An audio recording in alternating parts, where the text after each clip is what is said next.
All right.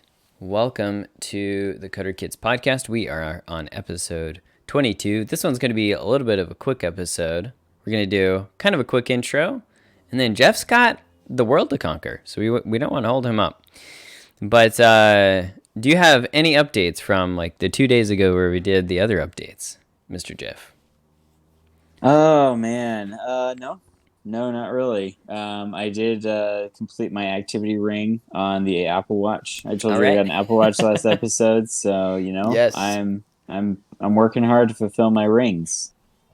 Honestly, it's not that much work. I mean, if I set my goals higher, I'm sure it would be. But, Oh, and yeah. and I'm recording from my phone because last time we had a little technical glitch, and I think the phone worked better. So here I am All right. on the Thank you. phone. Thank you, And Apple. yeah, and next time I'll be back in Utah, and so I'll be back on the normal computer technology. Right on. James, what's the latest with you? So I recently rebuilt my computer, so I took the advice of ourselves in a different episode, and it took longer than normal, and that's because I had a very noisy fan inside of my power supply. So the adrenaline always starts pumping when you remove the sticker that says if you remove the sticker your warranty is void. It's like all right, it's getting real. And so I took this bad boy. It's for those of you on YouTube, you can see it, but the podcast, it's I think one of the bigger fans. It's bigger than, I think it's a 140 millimeter fan. Anyway, the bearings inside of it were really noisy, and now my PC, it basically doesn't make any sound whatsoever. I've got some Arctic fans in there, so and I had to solder, so I clipped the wires here. And so on that new fan, I actually used a soldering kit I got like 3 years ago at Christmas for like the second time. So that is the update with me. I am a more skilled individual, and PC building is fun, and sometimes you get lost on tangents. But speaking of tangents, let's get back to the core focus of the podcast today, which is I Jeff. don't You know want if you to? ever actually, I don't know if you ever actually told everyone what it's about today. Well, then we'll let you have the honors. So today we're doing a last minute gift guide for Christmas 2020. Now, as it goes with coding toys and books and things, a lot of these presents will be relevant in 2021, I'm sure. So if you're listening to this podcast in the future, in the year 2000 perhaps, then these will be still relevant toys. But this is Christmas 2020, December 18th, 2020, and we have chosen a bunch of gifts that are going to be like 2-day shipping, 1-day shipping on Amazon, things that you can get pretty quickly. And we're going to go through and knock them out. And if you are watching us on YouTube, then James is going to share his screen, and he's going to show some of these different products that we've selected. Basically, James and I selected 5 items each that we think are pretty cool. And so we're going to go through, just kind of briefly talk about each one. And then obviously in the description below on YouTube, you will find the links to these different products. And we'll go ahead and also try to get this up in a blog post. So if you happen to be listening on the podcast, come on over to the Coder Kids blog, and we'll put all those links and things there in the post. That's right. I'm going to do a little switcheroo of the window here. I'm going to shove Discord to the left and my browser window to the center so they can all see that. Yeah. All right. Well, which one do we want to... Well, hold on. I have no idea which these are opened in. So we're going to just go... No, you can go whatever order you want, James. All right. We're going to start... This is just one big ad. This is going to be a great podcast. This is going to be fun. I mean, the nice thing is we get to tell you, how useful these things are and whatnot. So if you're looking at the webpage, you may or may not be able to tell that I have purchased some of these myself. So I can guarantee that they're good. So the first one is this Logitech G502 Hero high performance gaming mouse. I've used this mouse. I'm using it right now. actually, if you hear the clicking, that is this mouse. And it has 9 buttons. It looks like, it looks like kind of a little bit of a monster, but it's really, really good as a mouse, and it's really great for doing lots of different things. It enables you to do macros, if you're familiar with that. So for instance, if you do a lot of Creative Cloud apps, you can save kind of a string of like key presses to a single button. So I did this when I was trying to export a file in a very specific pathway. It was like, you got to do like shift, like control shift O, and then hit the P button, then hit the H button, and then save it as this type of file and whatever. And so it was about like a 7-step process, but I just saved it to a single button. So it saved me a lot of time. And so it's good for work too. This is the mouse that you still use. Indeed. I remember James telling me as well that for Fortnite, a lot of people will use macros. Is that, or like will use multi-step? Maybe they don't anymore. I don't know.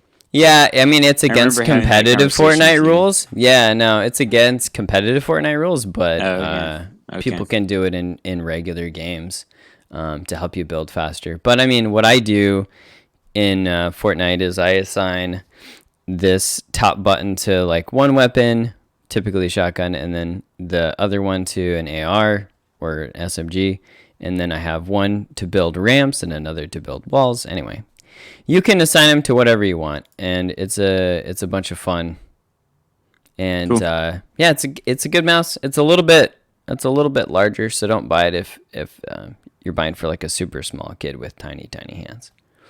I will say that I also have a pretty. I had good luck with a gaming mouse, and it was just one of those like knockoff ones, kind of probably a knockoff of that mouse on Amazon. So if you are a parent looking for something a little more budget friendly, you could consider going with one of these like knockoff brands. Mine, I don't even know what brand it is, but it has like a big T on it. But yeah. It's worked just fine. And they're a Chinese brand, but they're actually somewhat reputable. I know what you're talking about. It's kind of like a curvy T. Lately, I've been having really bad luck with like buying some of these knockoffs. And so if I recommend a knockoff, it actually means that they're like somewhat legit. So I think it's like T-Sing or something. Is that something like? Anyway. Yeah. All right, James. What's the next product? It's gonna be. Looks like it's all mine first, and then we're gonna jump to yours. So these are the smart light bulbs. Just installed these. These are totally superfluous, but they're a bunch of fun. They don't have to be these particular ones. These fit in like a fan, so they have the smaller bases, but you can buy ones with a larger or standard base. And you connect them to Wi-Fi, and you can set them up with Alexa, which that will trigger that device on my desk. And you can do different routines with them. So, for instance, we've set it up with our Christmas tree so that if I say, I don't want to trigger it, but if I said Alex, which is very similar to the name of the device, what happened to the Christmas tree?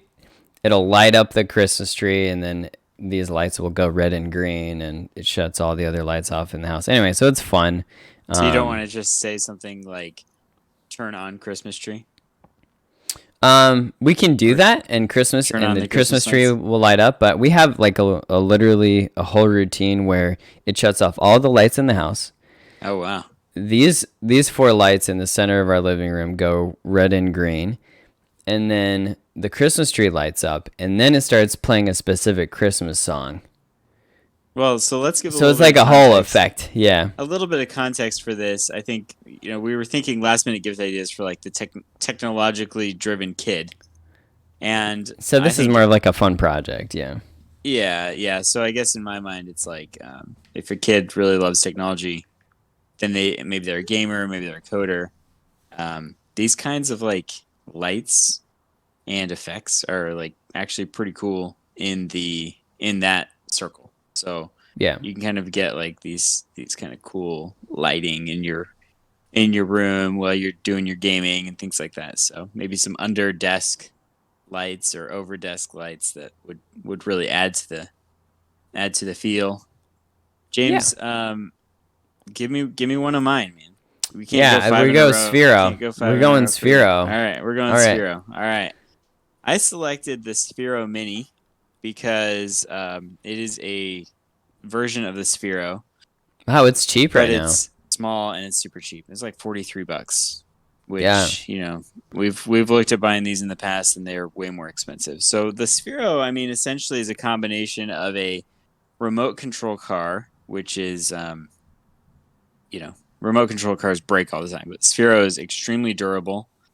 And in addition to just driving it like a remote control car using the iPad or using the iPhone, or probably an Android device also, Yeah. you can also do a lot of coding projects with it. So they have adopted like a Blockly drag and drop language that you can do for older kids, or actually you can even just draw the path for younger kids. And so I really like the Sphero. If your kid is into technology, but specifically coding, to make it do some pretty cool little combinations of things and guide itself around certain obstacles.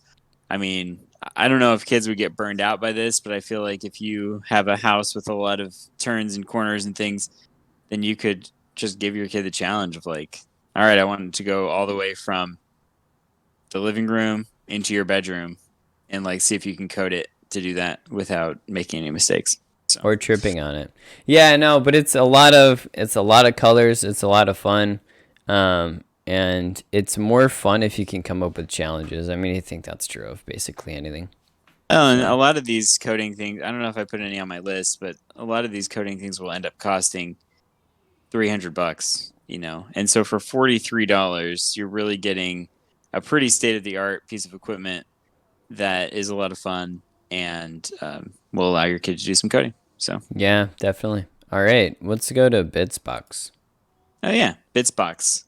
So I put Bitsbox on here because it's a subscription based service, but I've seen it around for a number of years. I haven't actually gotten one myself.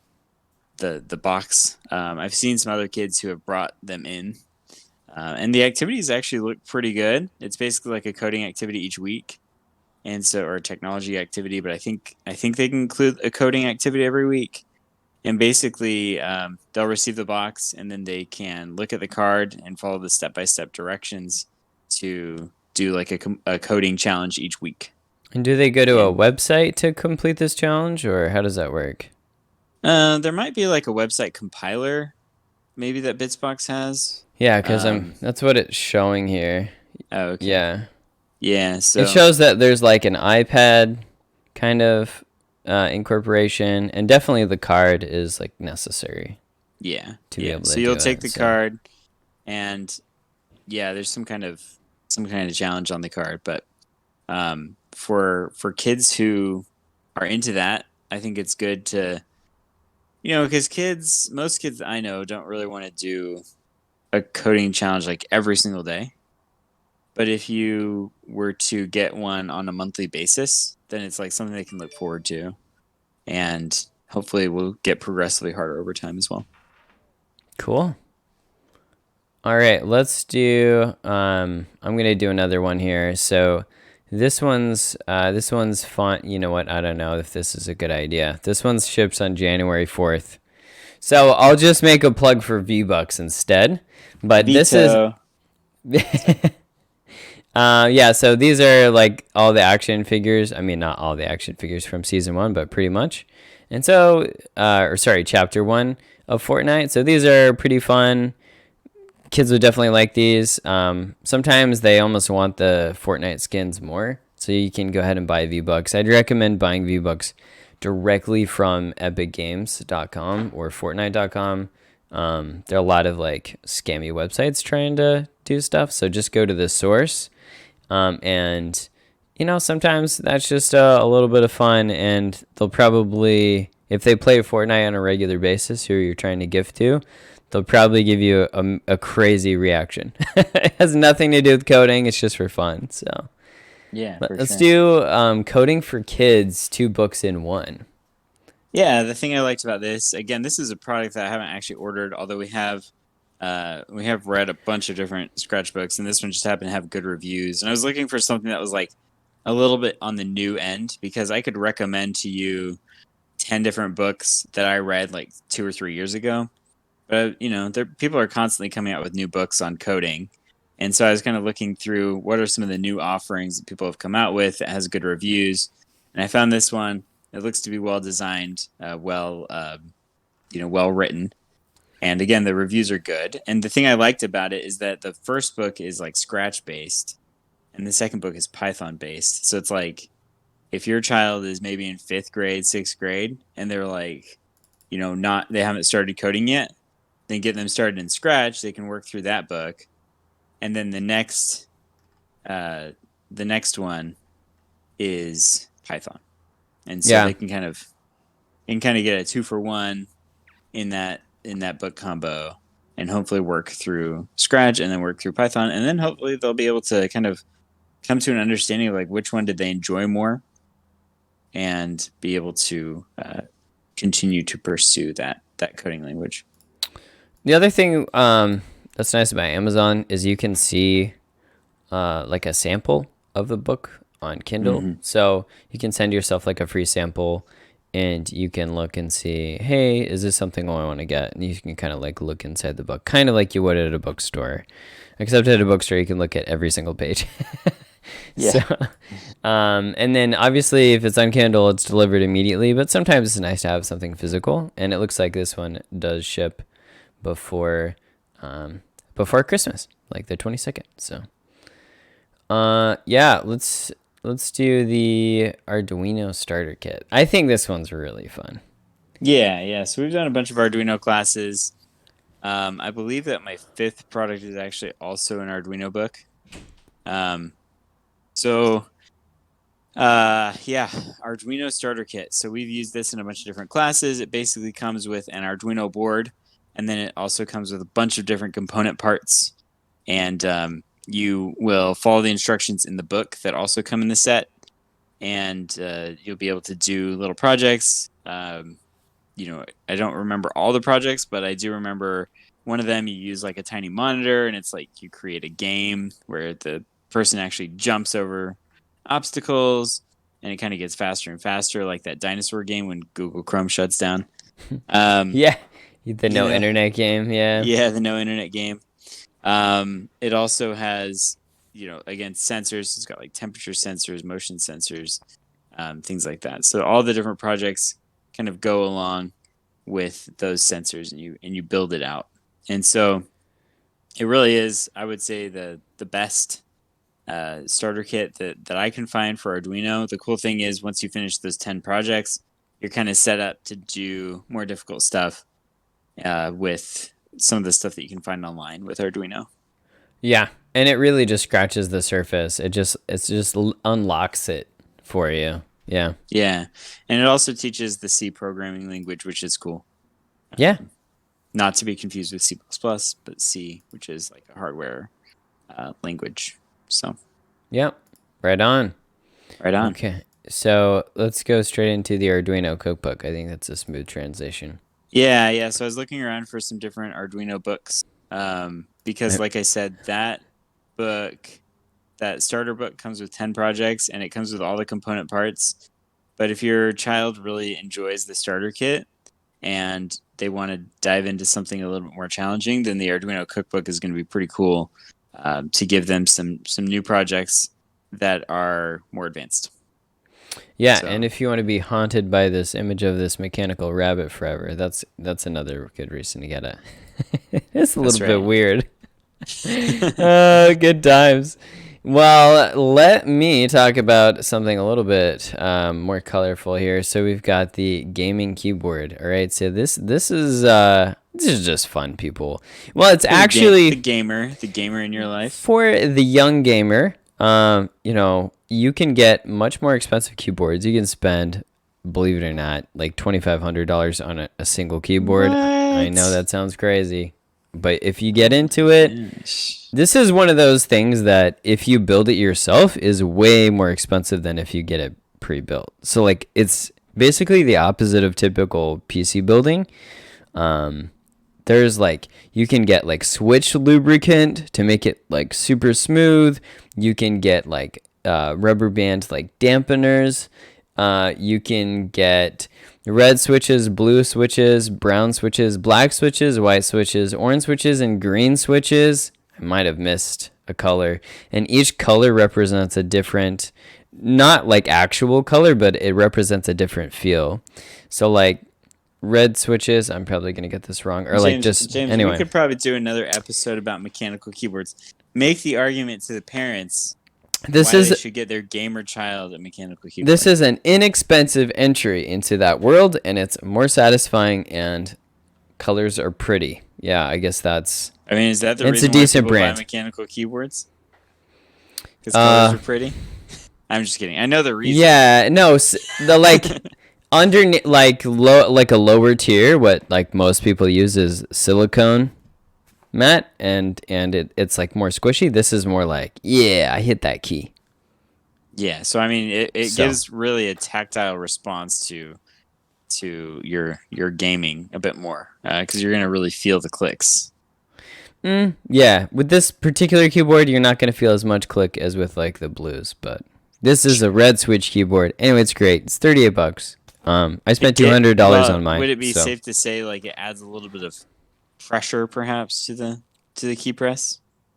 Not the reds. It depends. Like if you want pressure, you want either browns, blacks, or blues. Blues are like especially loud.